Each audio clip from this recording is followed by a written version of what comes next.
A 2016 hangover, some Bernie Sanders supporters still upset. Iowa City, Iowa. It was hard to miss Cherie Pichon's excitement about Bernie Sanders' second presidential run. She showed up to her, but underneath her exuberance, the 36-year-old was still mad about the last Democratic primary, when Sanders' bid for the presidency fell short to Hillary Clinton. Pichon voted for Green Party candidate Jill Stein in 2016 and said she may vote for a third party again if Sanders doesn't clinch the nomination.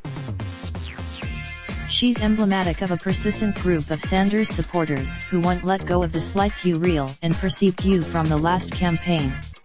The frustration is, some establishment-aligned Democrats worry the party could lose in 2020 if lingering concerns about the last primary aren't put to bed. The acrimony stems from a fiercely fought campaign and a sense among Sanders loyalists that party leaders privately favored Clinton. DNC leaders, according to data from the Pew Research Center, the tension took a toll. About 81% in a closely contested election, those moves away from Clinton may have factored into the results.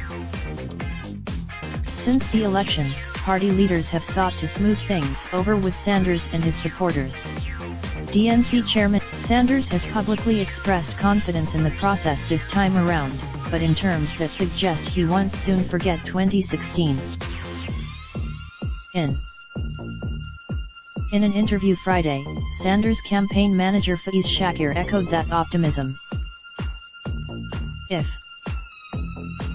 Still, the campaign has made some moves that raise questions about whether resentments from 2016 will linger.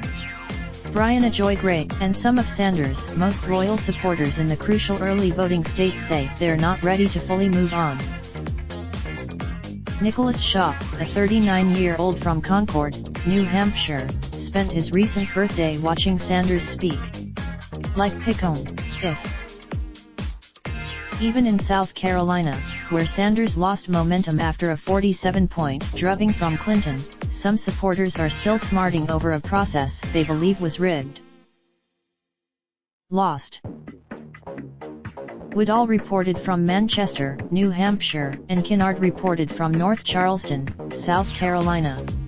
Associated Press. This story has been corrected to reflect that Sanders' campaign manager is Faiz Shakir, not Faiz Shakir. Raindrop, drop top smoking, no cooking the hot pot. Fucking on your bitch, yeah, that. Looking up, open the park pot.